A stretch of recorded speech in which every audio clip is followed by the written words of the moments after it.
പഠിപ്പിച്ചു തന്നിട്ടുള്ള ലാ ഇലാഹ ഇല്ലല്ലാഹ് എന്ന കൃത്യമായ ആ ആദർശം, അതിൽ മായം ചേർക്കുവാൻ വേണ്ടി ശൈത്താന്മാരിവിടെ കൊണ്ടുവന്ന കുതന്ത്രങ്ങൾ പലതുണ്ട്. അതിനെക്കുറിച്ചാണ് എനിക്കൊരല്പനേരം എൻ്റെ പ്രിയപ്പെട്ടവരോട് എന്നോടെന്ന പോലെ ഓർമ്മപ്പെടുത്താനുള്ളത്. അതിൽ മുഖ്യമായതെന്താണ്?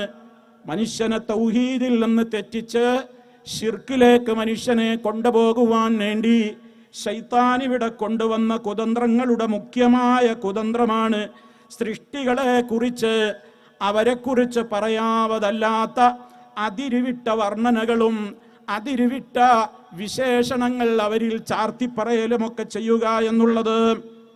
അങ്ങനെ സൃഷ്ടികളെക്കുറിച്ച് പറയാൻ പാടില്ലാത്ത വിധത്തിലുള്ള വർണ്ണനകളും സവിശേഷതകളുമാണ് ഒരു കൂട്ടം ആളുകൾ ഇവിടെ ലോകത്ത് പറഞ്ഞ് ആദ്യമായി ജനങ്ങളെ ശിർക്കിലേക്ക് കൊണ്ടുപോയത്.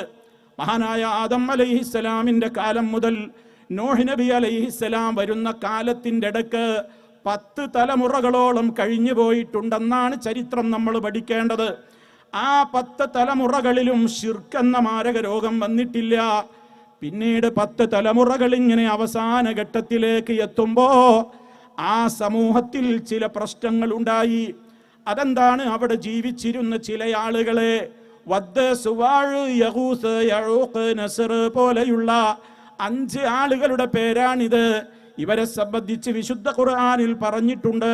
നബി സല്ലല്ലാഹു അലൈഹി വസല്ലമ അത് വിശദീകരിച്ചു തന്നതിന്റെ അടിസ്ഥാനത്തിൽ അവരൊക്കെ അസ്മാ ഉരിജാലിൻ സാലിഹീന, അവരൊക്കെ സാലിഹീങ്ങളായ ആളുകളുടെ പേരുകളായിരുന്നു ഈ 5 ആളുകളുടെ പേരുകൾ.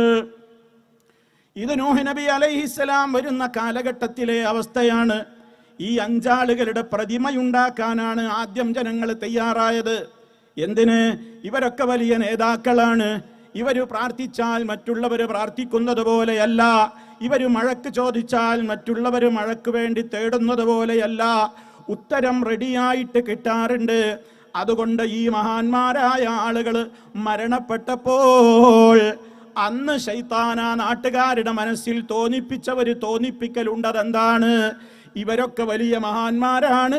ഇനി വരും തലമുറ ഇവരെയൊക്കെ ഒന്ന് ഓർക്കണമെങ്കിൽ നമ്മൾ ഇവരുടെ രൂപമുണ്ടാക്കണം, നമ്മൾ ഇവരുടെ പ്രതിമയുണ്ടാക്കണം. അങ്ങനെ ശൈത്താൻ ആദ്യം അതാണ് മനുഷ്യ മനസ്സുകളിൽ മന്ത്രിച്ചു കൊടുത്തത്. അങ്ങനെ ആ ജനത എന്തു ചെയ്തു? ഈ 5 ആളുകളുടെ പേരിൽ നാട്ടിൽ വിഗ്രഹങ്ങൾ ഉണ്ടാക്കി, പ്രതിമകൾ ഉണ്ടാക്കി. അന്നവയുടെ മുമ്പിൽ പൂജകളില്ല, അന്നവരോട് പ്രാർത്ഥനയില്ല, അന്നവയുടെ മുമ്പിൽ സാഷ്ടാംഗം നമിക്കലില്ല, അന്നവർക്ക് ചുറ്റും തവാഫ് ചെയ്യലില്ല, അന്നവർക്ക് നേർച്ച വഴിപാടുകൾ കൊടുക്കലില്ല, ഇബാദത്തുകളൊന്നും അവർക്ക് വേണ്ടി ചെയ്യാറില്ല. പക്ഷേ കാലം കുറെ കഴിഞ്ഞപ്പോൾ ആ തലമുറയിലെ ആളുകൾക്ക് തോന്നിത്തുടങ്ങി, നമ്മുടെ നാട്ടിൽ എത്രയോ ആളുകൾ മരിച്ചു പോയിട്ടുണ്ടല്ലോ, പിന്നെ എന്തേ ഈ 5 ആളുകളുടെ മാത്രം ഇങ്ങനെ ഓർമ്മക്കൊരു പ്രതിമകൾ കാണുന്നത്? അവര് ചിന്തിച്ചു. ശൈത്താൻ പണിയെടുത്തു അവന്റെ അടുത്ത ഘട്ടം. അതെന്താ അവന്റെ അടുത്ത ഘട്ടം? ഈ 5 ആളുകൾ ഇവിടെ ഇങ്ങനെ പ്രതിമകളായി നിലനിൽക്കാൻ കാരണം അവർക്ക് മറ്റുള്ളവരെക്കാളൊരു പ്രത്യേകതയുണ്ട്. അവര് റബ്ബിനോട് അടുപ്പമുള്ളവരാണ്. അവര് അള്ളാഹിനോട് നമ്മളെക്കാളൊക്കെ വലിയ അടുപ്പമുള്ള മഹാന്മാരാണ്. അവര് ചോദിച്ചാൽ ഉത്തരം റെഡിയായിരുന്നു. അതുകൊണ്ട് നമ്മളിനി എന്ത് ചെയ്യണം? നമ്മൾക്കൊന്നും അവരെ പോലെ ഉയരാനും വളരാനും മഹത്വത്തിൽ ഉൾപ്പെടാനുമൊന്നും സാധിച്ചിട്ടില്ല. അതുകൊണ്ട് ഇനി നമുക്ക് നമ്മുടെ പ്രാർത്ഥനകൾക്ക് ഉത്തരം കിട്ടണമെങ്കിൽ ഇനി നമുക്ക് അള്ളാഹിനോട് നേരിട്ട് പറയുന്ന സമ്പ്രദായം മാറ്റിയിട്ട് ഇനി നമുക്ക് ഇവരോട് പറയാം. ഇവർക്ക് അള്ളാഹിനോടുള്ള അടുപ്പത്തിന്റെ മഹത്വം വെച്ചുകൊണ്ട് അവര് അള്ളാഹിനോട് റെക്കമെൻഡ് പറഞ്ഞോളും. എന്നിട്ട് അവര് നമ്മുടെ കാര്യങ്ങൾ നേടിത്തന്നേക്കും. അതാണ് ഇനി നമുക്ക് വേണ്ടതെന്ന് പറഞ്ഞ് ശൈത്താൻ മനുഷ്യ മനസ്സിലുണ്ടാക്കിയ മറ്റൊരു തന്ത്രമാണ്. ഇനി നമ്മുടെ പ്രാർത്ഥനകളും ദുആകളും എല്ലാം ഈ മഹാത്മാക്കളോട് ആവാം. അവര് അള്ളാഹിനോടും പറഞ്ഞ് കാര്യം നേടിത്തരാൻ അതാണ് നമുക്ക് നല്ലത്. കാരണം അവരുടെ അത്രയൊന്നും റബ്ബിനോടുള്ള അടുപ്പം നമുക്ക് കിട്ടിയിട്ടില്ലാത്ത സാധാരണക്കാരാണ്, പാപികളാണ് നമ്മളൊക്കെ. അങ്ങനെ അങ്ങ് വിളി തുടങ്ങി. വദ്ദിനെയും സുവാഴിനെയും യഗൂസിനെയും മനസ്സിലാക്കണം പ്രിയമുള്ളവരെ. ആദ്യം ഇവരാരും വിളിക്കാനും പ്രാർത്ഥിക്കാനും ആരാധിക്കാനും ഒന്നും തയ്യാറായിട്ടില്ല. ആദ്യം ഇവരുടെയൊക്കെ സ്മാരകങ്ങളെന്ന നിലക്ക് നാടിൽ അവിടെവിടെയായി ചില വിഗ്രഹങ്ങളും പ്രതിമകളും ഉണ്ടാക്കിയിട്ടേയുള്ളൂ. പക്ഷേ കാലം പിന്നിട്ടപ്പോൾ ഇവരെ വിളിച്ചു പ്രാർത്ഥിക്കാനും ആരാധിക്കാനും അവർക്ക് ഇബാദത്തുകൾ കൊടുക്കാനും തുടങ്ങിയപ്പോ ജനങ്ങൾ ലാ ഇലാഹ ഇല്ലല്ലാഹിൽ നിന്ന് പോയി അവരെ നന്നാക്കാനാണ് അല്ലാഹു സുബ്ഹാനഹു വ തആല ആദം അലൈഹിസ്സലാമിന്റെ ശേഷം 10 തലമുറകൾ പിന്നിട്ടിട്ട് ആരെ അയക്കുന്നത്? മഹാനായ നൂഹ് നബി അലൈഹിസ്സലാമിനെ അയക്കുന്നത്. നൂഹ് നബി ജനങ്ങളോട് ലാ ഇലാഹ ഇല്ലല്ലാഹ് പറഞ്ഞപ്പോ ആ നാട്ടിലെ ജനങ്ങൾ അള്ളയില്ല എന്ന് പറഞ്ഞിട്ടില്ല, മറിച്ച് അള്ളണ്ട്.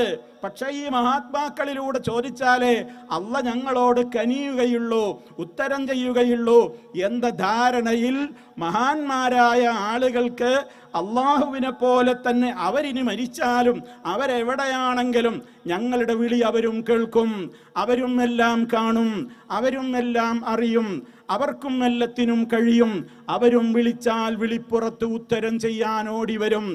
ഈ ഒരു വിശ്വാസം ഇത് റഹ്മാനായ റബ്ബിനെ കുറിച്ച് മാത്രമല്ലേ നമുക്ക് പാടുള്ളൂ. അഥവാ നമ്മൾ ഇന്ന് പറഞ്ഞുകൊണ്ടിരിക്കുന്ന മറഞ്ഞ വഴിയിലൂടെ, അദൃശ്യമായ മാർഗത്തിലൂടെ, അഭൗതികമായ മാർഗത്തിലൂടെ, അസാധാരണമായ മാർഗത്തിലൂടെ, അതേപോലെയുള്ള ഏതൊക്കെ പ്രയോഗങ്ങളിലൂടെ നമ്മൾ എന്ന് പറയുന്നുണ്ടോ ആ മാർഗങ്ങളിലൂടെയൊക്കെ യഥാർത്ഥത്തിൽ എല്ലാം കേൾക്കാനും കാണാനും അറിയാനും ഉത്തരം ചെയ്യാനും കഴിവുള്ള ഒരൊറ്റ ശക്തി മാത്രമേയുള്ളൂ എന്ന വിശ്വാസത്തിന് ആ കാലത്ത് തന്നെ തകരാറ് സംഭവിച്ചു. അങ്ങനെ അല്ലാഹുവിനെ പോലെ എല്ലാം കേൾക്കുന്ന, എല്ലാം കാണുന്ന, അഭൗതികമായ കഴിവുകളുള്ള, അദൃശ്യമായ മാർഗേണ സഹായിക്കാൻ കഴിവുള്ള ആളുകൾ വേറെയുമുണ്ടെന്ന വിശ്വാസമാണ് ശിർക്കിലേക്ക് ആദ്യമായി ജനങ്ങളെ കൊണ്ടുപോയത്.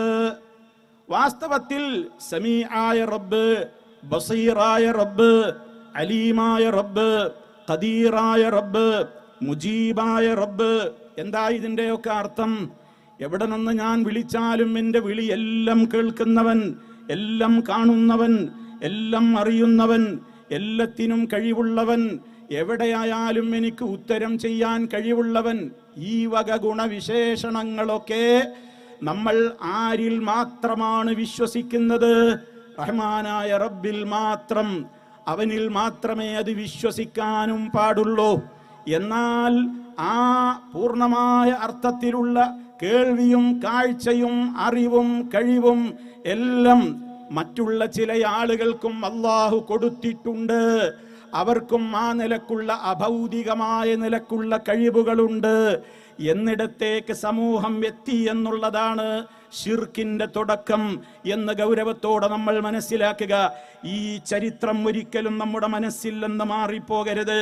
മഹാന്മാരായ പ്രവാചകന്മാരുടെ ഓരോ കാലത്തും മഹാന്മാരെ കുറിച്ചുള്ള ഈ അതിവാദക്കാർ, ഈ തീവ്രവാദക്കാർ, ഈ അതിരുകവിഞ്ഞ വർണ്ണനയുടെ വക്താക്കൾ ലോകത്ത് വന്നു. അപ്പോഴൊക്കെ അവരെ തിരുത്തി യഥാർത്ഥ തൗഹീദിലേക്ക് ക്ഷണിക്കാൻ അമ്പിയാക്കളുടെ നിര തന്നെ വന്നു.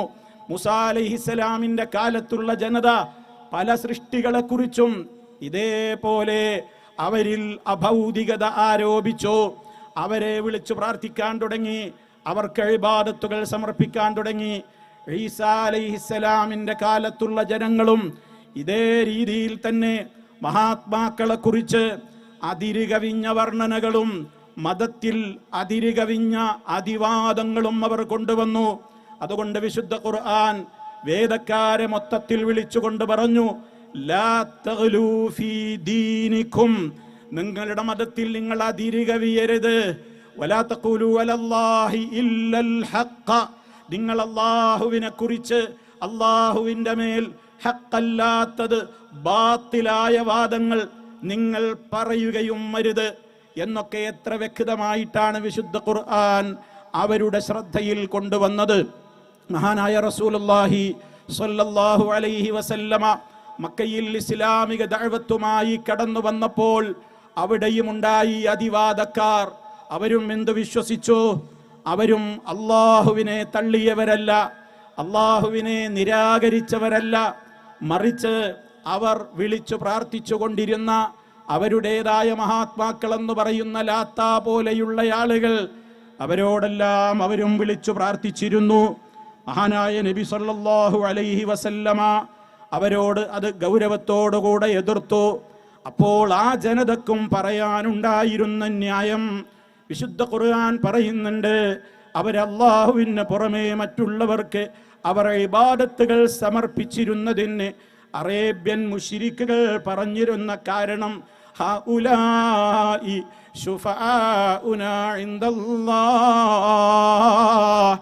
ഞങ്ങൾ ഈ അല്ലാഹ്ക്ക് പുറമെ വിളിച്ച് പ്രാർത്ഥിച്ച് ആരാധിച്ചു കൊണ്ടിരിക്കുന്ന ഞങ്ങൾ ആർക്കൊക്കെ ഞങ്ങൾ വേറെ ഇബാദത്തുകൾ കൊടുക്കുന്നുണ്ടോ, അങ്ങനെ ഞങ്ങളെ ഇബാദത്ത് കൊടുക്കുന്ന ഈ ആളുകളൊക്കെ അവരൊന്നും പടച്ചവന്മാരെന്ന നിലക്കല്ല, മറിച്ച് ഹഉലാ ഇക്കൂട്ടരൊക്കെ ശുഫാഉനാ ഇൻദല്ലാഹ്, അള്ളാഹുവിൻ്റെ അടുക്കൽ നിന്ന് ഞങ്ങൾക്ക് കാര്യം വാങ്ങിത്തരാനുള്ള റെക്കമെൻഡുകാര് മാത്രമാണ്. അതേപോലെ സൂറത്തു സുമറിലെ 3-ാമത്തെ ആയത്തിലും അവരെ കാര്യം ന്യായീകരിച്ചു. റഹ്മാനായ റബ്ബിന് പുറമേ രക്ഷാധികാരികളെ സ്വീകരിച്ച കക്ഷികൾ പറയുന്ന അവർക്കതിനുള്ള ന്യായീകരണം എന്തായിരുന്നു? പഴയ പല്ലവി തന്നെയാണ് അവർക്കും പറയാനുണ്ടായിരുന്നത്. മാ നഅ്ബുദുഹും, ഞങ്ങൾ ഇവർക്ക് ആരാധനകൾ കൊടുക്കുന്നില്ല. ഏതർത്ഥത്തിലല്ലാതെ അവർ സൃഷ്ടാവെന്ന നിലക്കല്ല കൊടുക്കുന്നത്, അവർ ഞങ്ങൾക്ക് അന്നം തരുന്ന റാസിഖ് എന്ന നിലക്കല്ല കൊടുക്കുന്നത്, അവരാണ് ലോകത്തിൻ്റെ മൊത്തം നിയന്ത്രണം നടത്തുന്ന മുദബ്ബിർ എന്ന നിലക്കല്ല കൊടുക്കുന്നത്, അവരാണ് സർവം കാണുകയും കേൾക്കുകയും ചെയ്യുന്ന യഥാർത്ഥ ഉടമാവകാശികൾ അവരാണെന്ന നിലക്കല്ല ഞങ്ങൾ അവർക്ക് ആരാധനകൾ കൊടുക്കുന്നത്, മറിച്ച് ഇല്ലാ ലിയുഖർരിബൂനാ ഇലല്ലാഹി സുൽഫാ, ഇവരൊക്കെ അള്ളാഹുവിലേക്ക് ഞങ്ങളെ അടുപ്പിക്കാൻ വേണ്ടിയാണ്. ഞങ്ങൾ നേരിട്ടങ്ങ് അള്ളാഹ്ക്ക് ഇബാദത്തെടുത്താൽ റബ്ബിലേക്ക് ഞങ്ങൾക്കങ്ങ് അടുക്കാൻ കഴിയൂല. അതുകൊണ്ട് ഇവരിലൂടെയാകുമ്പോ ഇവർ ഞങ്ങളെ അങ്ങ് അടുപ്പിച്ചോളും. അങ്ങനെ ഞങ്ങളെ നന്നായി അള്ളാഹുവിലേക്ക് അടുപ്പിക്കാൻ വേണ്ടിയാണ് ഞങ്ങൾ ഈ പ്രവൃത്തി ചെയ്യുന്നത് എന്ന ന്യായീകരണം പറഞ്ഞ ജനതയോട് പോലും മഹാനായ റസൂലുള്ള പറഞ്ഞു, ലാ ഇലാഹ ഇല്ലല്ലാഹ്, നിങ്ങളെ ലാ ഇലാഹ ഇല്ലല്ലാഹ് ശരിയല്ല മക്കളെ, ലാ ഇലാഹ ഇല്ലല്ലാഹ് പറയേ, നിങ്ങളത് അംഗീകരിക്ക്. നബി സല്ലല്ലാഹു അലൈഹി വസല്ലം പ്രഖ്യാപിച്ചില്ലേ, ഖുൽ, അല്ലാഹു തആലയുടെ ഓർഡറാണ് മുത്ത മുസ്തഫയോട്, ഓ നബിയെ പ്രഖ്യാപിക്കൂ, ഇന്നമാ അദ്ഉ റബ്ബി വലാ ഉശ്രികു ബിഹി അഹദാ, ഞാൻ എൻ്റെ റബ്ബിനോട് മാത്രമേ വിളിച്ചു പ്രാർത്ഥിക്കുകയുള്ളൂ, അവനിൽ ഞാൻ ഒരാളെയും പങ്കു ചേർക്കൂല എന്ന് പ്രഖ്യാപിക്കാൻ മുഹമ്മദ് മുസ്തഫയോട് പറഞ്ഞത് ഏത് ജനതയോടാണ് പറഞ്ഞത്? അള്ളാഹിനോടും പ്രാർത്ഥിക്കുന്ന, അള്ളാഹ്ക്കും നേർച്ച വഴിപാടുകൾ ചെയ്യുന്ന, അള്ളാഹ്ക്ക് വേണ്ടിയും ബലികർമ്മം നിർവഹിക്കുന്ന അബൂജഹിൽ അടക്കമുള്ള കക്ഷികളുണ്ട് അവിടെ. അവർ റബ്ബിനിതൊക്കെ ചെയ്യുന്നതിൻ്റെ പുറമേ അവർ മറ്റുള്ളവർക്കും ആരാധനകൾ കൊടുക്കുകയാണ്, മറ്റുള്ളവരെയും വിളിച്ചു പ്രാർത്ഥിക്കുകയാണ്, അവർക്കും നേർച്ച വഴിപാടുകൾ സമർപ്പിക്കുകയാണ്, അവരുടെ പേരിലും മൃഗങ്ങളെ ബലിയർപ്പിക്കുകയാണ്. അതേ എത്രത്തോളം ഏറ്റവും കുടുങ്ങിയ ഘട്ടത്തിലെത്തുമ്പോ ഇവിടെ രക്ഷിക്കാൻ റബ്ബല്ലാതെ മറ്റാരുമില്ലല്ലോ എന്ന് പറഞ്ഞ് നടുക്കടലിൽ തിരമാലകളുമായി ഏറ്റുമുട്ടേണ്ടി വരുമ്പോ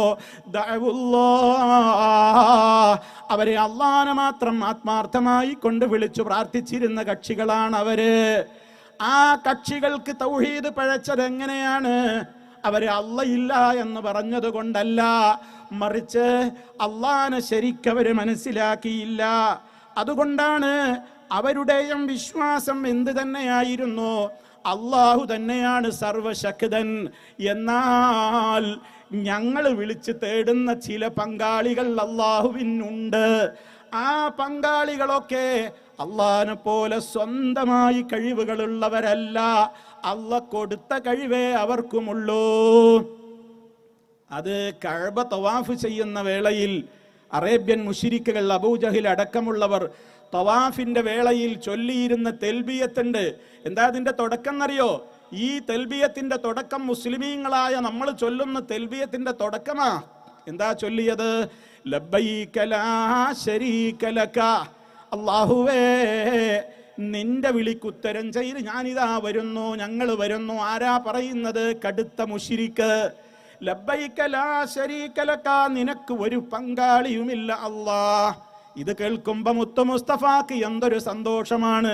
അള്ളാന്റെ റസൂൽ അപ്പ അവരോട് പറയും, കത് അവിടെ നിർത്തിക്കോ. ഇപ്പൊ നിങ്ങൾ പറഞ്ഞത് ഒറിജിനൽ തൗഹീദാണ്, ഇപ്പൊ നിങ്ങൾ പറഞ്ഞത് ഹക്കാണ്, അപ്പുറം ഇനി പറയണ്ട. പക്ഷേ അറേബ്യൻ മുശ്രിക്ക് അവിടെ നിർത്തിയില്ല.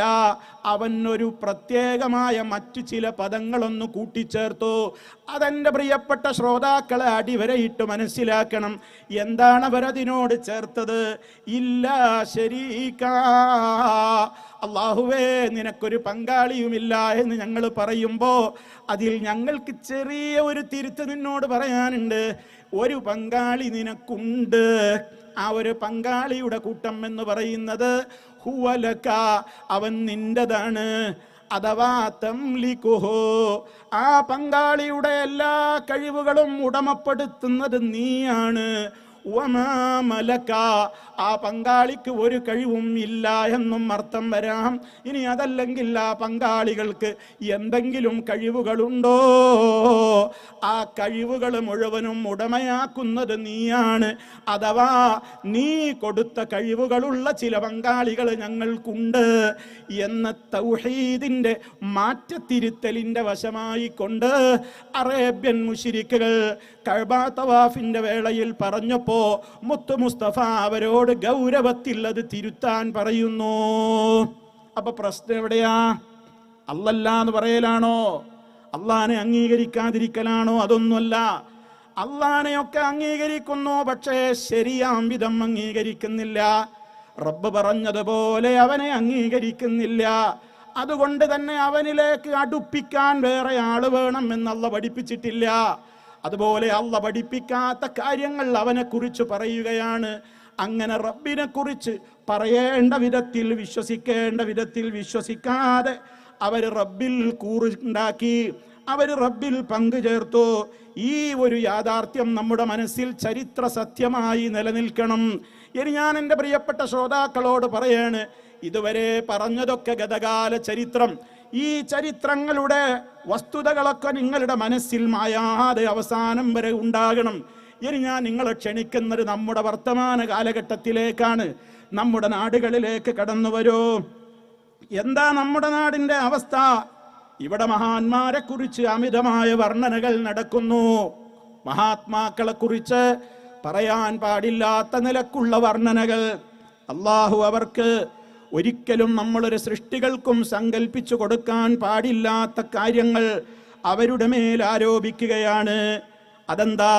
അല്ല കാണും പോലെ കാണുന്നവരുണ്ട്, അല്ല കേൾക്കും പോലെ കേൾക്കുന്നവരുണ്ട്. അങ്ങനെ CM മടവൂരടക്കമുള്ള ഇവിടെ ഇവരെ ആരെയൊക്കെ വിളിച്ചു പ്രാർത്ഥിച്ചു കൊണ്ടിരിക്കുന്നുണ്ടോ അവർക്കൊക്കെ എല്ലാം കാര്യങ്ങളും കാണാൻ കഴിയും. അല്ല കാണും പോലെ, അല്ല കേൾക്കും പോലെ എല്ലാം അവരും കേൾക്കും. അല്ല അറിയും പോലെ സർവകാര്യങ്ങളും അവരും അറിയും. അള്ളാഹുവിന് കഴിവുള്ളതുപോലെ സർവകാര്യത്തിനും അവർക്കും കഴിവുണ്ട്. നമ്മൾ വിളിച്ചാൽ അല്ല ഉത്തരം ചെയ്യുന്നത് പോലെ അവരും നമ്മുടെ വിളി കേട്ട് ഉത്തരം ചെയ്യും. എന്നാൽ ഒരു വ്യത്യാസം അവര് പറഞ്ഞതെന്താ? ഇതൊന്നും അവരുടെ സ്വന്തം കഴിവല്ല കേട്ടോ, അല്ല കൊടുത്ത കഴിവാണ്. അത് മാത്രം അള്ളയും മറ്റുള്ളവരോട്ടുള്ള വ്യത്യാസം. ശരിക്കും നിങ്ങൾ ഈ പോയിന്റ് ഇങ്ങനെ മനസ്സിലാക്കി പോണം. ഇതിന്റെ ക്രമം വിടാതെ തിരിഞ്ഞാൽ നിങ്ങൾക്ക് കാര്യം പെട്ടെന്ന് പിടികിട്ടും. അപ്പോ ഇവര് പറഞ്ഞതെന്താ? ഇവര് പറഞ്ഞത് അള്ളാഹ്ക്കുള്ള ഈ കഴിവുകളൊക്കെ ഇവർക്കുണ്ട്. പക്ഷെ എന്താ വ്യത്യാസം? അള്ളാഹുവിന്റെ ഈ കഴിവുകളൊക്കെ, ഏത് കഴിവുകൾ? എല്ലാം കാണുക, എല്ലാം കേൾക്കുക, എല്ലാം അറിയുക, എല്ലാത്തിനും കഴിയുക, എവിടെയും ഉത്തരം ചെയ്യുക, എല്ലാ വിധത്തിലുമുള്ള കഴിവുകൾ അതിൻ്റെ ഉടമ, അതൊക്കെ അള്ളാഹ്ക്കുള്ള തന്നെയാണ്. പക്ഷേ അതൊക്കെ മഹാത്മാക്കൾക്കും ഉണ്ട്. പിന്നെ ഒരു വ്യത്യാസമേ ഉള്ളൂ. എന്ത്?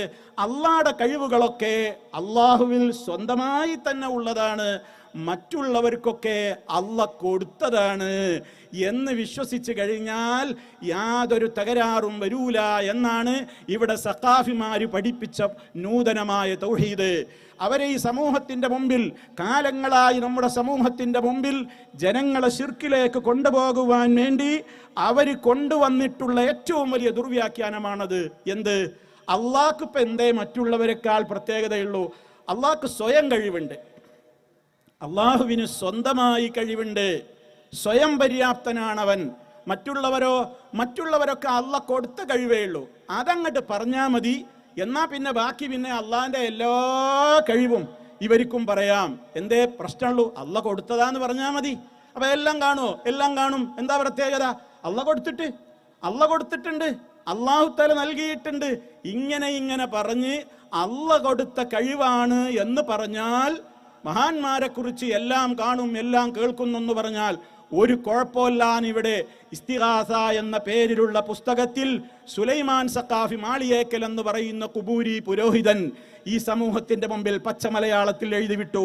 നിങ്ങൾക്ക് വായിക്കാൻ സാധിക്കും. എന്താ അവരെഴുതിയതെന്നറിയോ? അള്ളാഹുവിനെ പോലെ കാണുമെന്നോ കേൾക്കുമെന്നോ ഒരു വലിയനെ കുറിച്ച് പറയുന്നത് ശിർക്കാവുകയില്ല. ശരിക്കും മനസ്സിലാക്കിപ്പോണം. അള്ളാഹുവിനെ പോലെ കാണുമെന്നോ അള്ളാഹുവിനെ പോലെ കേൾക്കുമെന്നോ ഒരു വലിയനെ കുറിച്ച് പറയുന്നത് ശിർക്കാവുകയില്ല. കാരണം സ്വയം പര്യാപ്തത ചാർത്താതെയാണ് ഈ പ്രയോഗം. എന്ന് പറഞ്ഞാൽ അള്ളാഹിനെ പോലെ സ്വന്തമായിട്ട് ഇവർക്ക് കഴിവുണ്ട് എന്ന് പറഞ്ഞാലേ പ്രശ്നമുള്ളൂ, അല്ലെങ്കിൽ ഒരു പ്രശ്നവുമില്ല. ഇതാണ് ഇവർ പഠിപ്പിച്ച തൗഹീദ്. എത്ര ഗുരുതരമാണ് പ്രിയമുള്ളവരെ ഈ വാദം! എങ്കിൽ ഈ വാദത്തെ നിങ്ങൾ ശരിക്കൊന്ന് വിശകലനം നടത്ത്. ബുദ്ധിയുള്ള ഉമ്മമാരെ, ഉപ്പമാരെ, നിങ്ങൾ ആലോചിക്ക്. എങ്കിൽ ഈ രൂപത്തിലാണ് ശിർക്കും അല്ലാത്തതും വേർതിരിക്കുന്നതെങ്കിൽ അറേബ്യൻ മുശ്രിക്കുകളിൽ എന്ത് ശിർക്കാണ് നമുക്ക് കണ്ടെത്താനാവുക?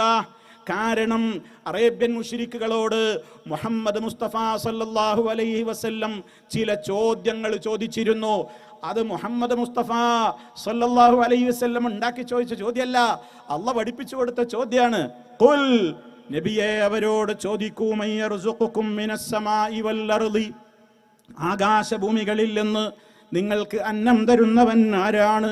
അമ്മയ്യംലികുസ്സംഅ വൽ അബ്സാർ, എല്ലാം കാണുവാനും എല്ലാം കേൾക്കുവാനുമുള്ള സ്വതന്ത്രമായ സ്വയം കഴിവുകൾ ഉടമപ്പെടുത്തിയിട്ടുള്ള ശക്തി ആരാണ്?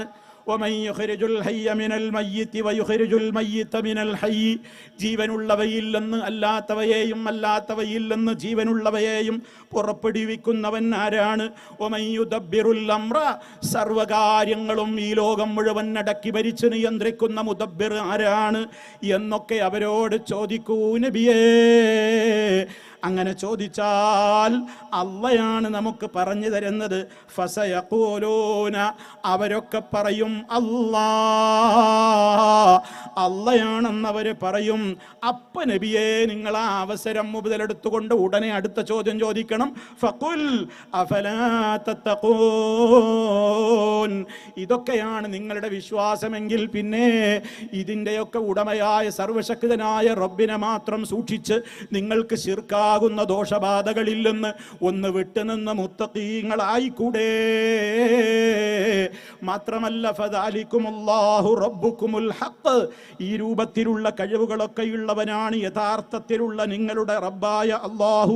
ഫമാദാ ബഅദൽ ഹഖ് ഇല്ലദ്ദലാൽ,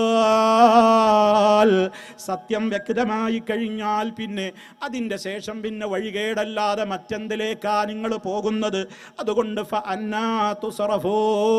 ഹക്കില്ലെന്ന് പിന്നെ നിങ്ങൾ എങ്ങനെയാണ് തെറ്റിക്കപ്പെടുന്നത് ജനങ്ങളെ എന്ന് ചോദിക്കൂ നബിയേ എന്ന് സൂറത്ത് യൂനുസിലൂടെ അല്ലാഹു സുബ്ഹാനഹു വ തആല പഠിപ്പിക്കുന്നു. ഇതൊന്നും എൻ്റെ വകയല്ലല്ലോ. ഓ മുസ്ലിയാക്കളെ, നിങ്ങൾ ഇവിടെ മറുപടിക്ക് വരുന്നുണ്ട് എന്നാണല്ലോ പറയുന്നത്. വളരെ നല്ല കാര്യമാണ്. ഞാൻ പറയുന്ന പോയിന്റുകളൊക്കെ നോട്ട് ചെയ്ത് വെച്ചിട്ട് പറയണം നിങ്ങൾ മറുപടി. ഇവിടെ അറേബ്യൻ മുശ്രിക്കുകൾ ഈ വിശ്വാസമുള്ളവരാണെന്നല്ലേ അല്ല പറയുന്നത്, ഇതെന്റെ വകയിൽ പറഞ്ഞതല്ലല്ലോ. അപ്പൊ അവരിങ്ങനെ വിശ്വസിച്ചു സർവ്വ കഴിവുകളുടെയും ഉടമയായിട്ടുള്ളവൻ അള്ളയാണെന്ന് അവരും പറഞ്ഞിട്ട് പിന്നെ എന്തിനാ മറ്റുള്ളവരെ നിങ്ങൾ പ്രാർത്ഥിക്കുന്നത് ആരാധിക്കുന്നതെന്ന ചോദ്യത്തിനല്ലേ അവര് മുമ്പ് പറഞ്ഞ ന്യായങ്ങൾ പറഞ്ഞത്. ഞങ്ങളെ അള്ളാനോട് അടുപ്പിക്കാനും ഞങ്ങൾക്ക് കാര്യം വാങ്ങിത്തരാനുള്ള റെക്കമെൻഡുകാരാകാനുമൊക്കെ എന്നല്ലേ നിങ്ങൾ പറയുന്നത്. എങ്കിൽ പിന്നെ അതേ വിശ്വാസം വെച്ച് പുലർത്തുന്ന ആളുകൾ ഇവിടെ റഹ്മാനായ റബ്ബിന്റെ സിഫത്തുകൾ മറ്റുള്ളവർക്കും ചാർത്തിക്കൊടുത്തില്ലേ?